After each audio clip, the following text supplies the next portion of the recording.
በነገራችን ላይ ሙአዝ ሀቢብ የሚባለው ይሄ እንትኑ አዝማሪው ማለት ነው ፌስቡክ ላይ የሚገርም ነገር ፕሮቴስታንት ውስጥ ማቀውን መዝሙር ገልብጦ ሲዘምር አሰማሁት እና ይሄ እኮ የከሌ መዝሙር ነው ምናምን ብዬ ኮሜንት አደረኩለትና ትዝ አለኝ እንደውም ምናምን ብዬ ኮሜንት አደረግ ወላሂ በኮሜንት መጥቶ መች ወጣ ከፕሮቴስታንት አንተ ከአሁንም እኮ እዛው ነው ያለኸው መች ሰለምክና ነው አለኝ።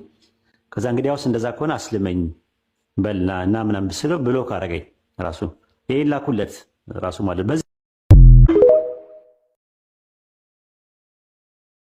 መጀን በኑር ሁሴን በዓሩሴው ኑር ያውሊዎቹ ሻምበል የበርም የባሕር ከራማው ይፋ ነው አይደለም መስቱር አየበታው እንደ ነቢ በርዳዳው ገበር የአባቃሲም ወዳጅ እዛ የገበር የሪጃሎች አባት የነዛ ያብራር የነሕመድ ኑር አላህ እዚል ፈይድ ልሚድራር ተብሎ አላህ ዘንዳ በሸሃዋ አብሽር ጌታዬ ኑር ሁሴን በሉኝ እንጃ ጀብ በሉኝ የኔ አሽከር በዱንያም በአኼራም እንዳልቸገር በእናንተ የሸሸን እንዲሁም አይቀረን አላህ ሰጥቷቸዋል ሳይሰፍር ሳይቆጥር።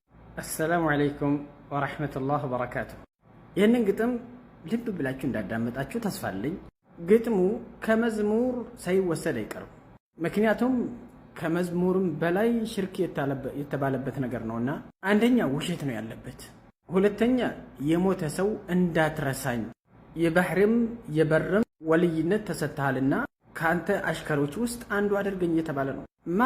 አንድ ግለሰብ የጀነት ይሁን የጀሃነም ይሁን ማንነቱ የማይታወቅ ሰው ማለት ነው። ሁለተኛው ነገር አሱፊየቱ ዱዓቱን ኢላ አብዋቢ ጀሃነም በምንል ጊዜ እያያችሁ ነው። ሱፊዮቹ ወደ ጀሃነም ድጃፎች ይጣራሉ በምንል ጊዜ በማስረጃ ነው። ይህ ግለሰብ ተጎብድዶ ድንጋዩን ስስም እያየን ነው። በነገራችን ላይ አንደኛ ከሞተ ሰው በረካ እየፈለገ ነው። ሁለተኛ ነገር እየተጎባደደለት ነው። አላሁ ስብሓነሁ ወተዓላ ላ ተስጁዱ ሊሸምሲ ወላ ሊልቀመሪ ወስጁዱ ሊለዚ ኸለቀሁነ ኢንኩንቱም እያሁ ተዕቡዱን ነው የሚለው። ስጁድ አታድርጉ፣ አትጎባደዱ ለፀሐይም ሆነ ለጨረቃም ነው የሚለው። ማው ለፍጡር ለሰው ልጅ አይደለም። ሰው ልጅ ደካማ ነው። ያቺ ትልቋ ፀሐይ ያ ትልቁ ጨረቃ ለዛ ስጁድ አታድርጉ፣ እነሱን ለፈጠረ አምላክ ስጁድ አድርጉ ነው የሚለው። አጎብድዱ ነው የሚለው።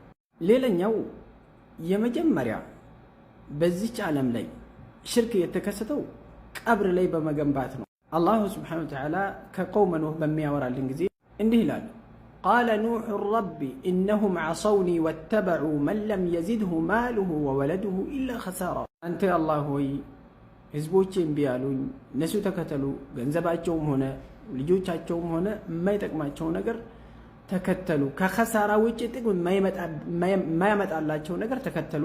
በል እንደውም አንዳቸውን አጠናከሩና እንዲህ አሉ ነው የሚለው፣ ወቃሉ ላ ተዘሩነ አሊሀተኩም ወላ ተዘሩነ ወደን ወላ ስዋዕን ወላ የጉሰ ወየዑቀ ወነስራ ነው የሚለው። እረ እንደውም ከፊሎቸው ለከፊሎቻቸው አሉ አማልክታቸውን እንዳትተው፣ የምታመልኩትን ነገር እንዳትተው። ከነዛ ውስጥም እነዚህ 5 ስሞችን ወድን፣ ስዋዕን፣ የጉስን፣ የዑቅን፣ ነስርን። መጀመሪያ ሽርክ በዚች ምድር ላይ የተከሰተው በእነዚህ ሰዎች ነው። ካኑ ሪጃል ሳሊሒን፣ ደጋግ ሰዎች ነበሩ እነዛ ሰዎች። እነዚህ 5 ሰዎች ካኑ ሪጃል ሳሊሒን። ነገር ግን ሸይጣን መጣና ቀብራቸው ላይ እንዲያገነቡ ወሰወሳቸው። ፎቶም ቅርጽም እንዲቀርጽላቸው ወሰወሳቸው። ምን በሚል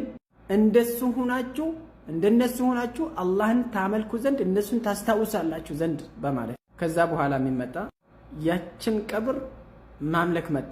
ቀብር ላይ መስጊድ ማገንባት መጣ ማለት ነው። ከዛም አምላካችን ነው በማለት እነሱን በረካ በመፈለግ መጠራረግ መጎባደድ ጀመሩ ማለት ነው። ልክ ዛሬ ሱፊያዎች እንደሚሰሩ ማለት ነው። ቀብር ላይ አናመልክም ይላሉ አይደል? ወላሂ ወቢላሂ እያመለኩ ነው። ከአላህ ስብሓነሁ ወተዓላ ውጭን ቀብርን ያመልካሉ። የሞተን ሰውን ይጣራሉ። የሞተ ሰው በረካ አለው፣ ወልይነት አለው፣ ከሞተ በኋላ ይጠቅማል ይላሉ። ይሄ ስራቸው ሁሉም ግን ከእስልምና ውጭ የሚያደርገን ድርጊቶች ናቸው። ሌላኛው እነዚህ ፍርቃዎች ዒባዳ ነው ዝክር ነው ብሎ የሚቆጥሩትን ነገር እናየው እስቲ እንዴት ዝክር እንደሚያደርጉ ማለት ነው። አላሁ አክበር ሱብሃነሁ ወላሁ አክበር አላሁ አክበር ሱብሃነሁ ወላሁ አክበር ይሄም ذክር ነው። በሐቂቃው ግን ይሄ እንኳን ذክር ሊሆንና ቀደምቶቹ አባባል አላቸው። በሙዚቃ ወንድ ሆኖ የሚወዛወዝ ሰው ሙኸነስ በመባል ይታወቃል። ሙኸነስ ማለት ወንድ ገረድ ማለት ነው። ይሄም ከእንደዛ አይነቶች አንዱ ነው ማለት ነው። ምክንያቱም እየወዘወዙ ነው የሚወዘወዘው። ይሄ እንኳን ዒባዳ ሊሆንና ذክር ሊሆንና ይሄ استهزاء بذكر الله سبحانه وتعالى بالله سبحانه وتعالى توست የሚደረግበት ቃላቶች መቀለድ ነው የሚባለው። እንደዚሁም ነብዩ ሰለላሁ ዐለይሂ ወሰለም እንዲህ ብለዋል ليكونن أقوام من أمتي يستحلون الحر والحرير والخمر والمعازف آخر الزمان ላይ የሆነ ህዝቦች ይመጣሉ አሉ። يستحلون الحر والحرير ዝሙትን ሐላል የሚያደርጉ ሐርን ለሴት ልብስ ብቻ ለሴት ብቻ የተፈቀደውን ልብስ ለመልበስ ሐላል የሚያደርጉ መጠጥን ሐላል የሚያደርጉ እንደዚሁም መዓዚፍ የሙዚቃ እቃዎችን ሐላል አድርጎ የሚይዙ ሰዎች ይመጣሉ ብለዋል። ይኸው መጥተዋል ማለት ነው። ከነዛ ሰዎች ውስጥ አንዱ እነዚህ አይነቱ ናቸው። ሌላኛውን እናየው እስቲ።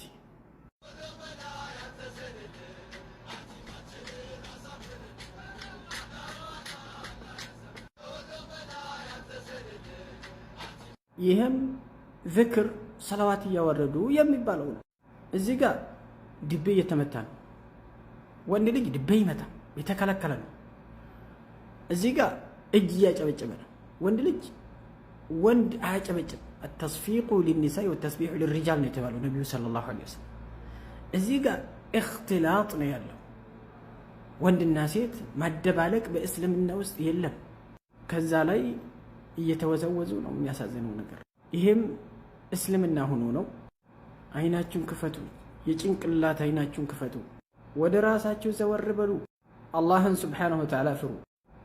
ወተቁ የውመን ቱርጀዑነ ፊህ ኢለላህ ثم توفى كل نفس ما كسبت وهم لا يظلمون።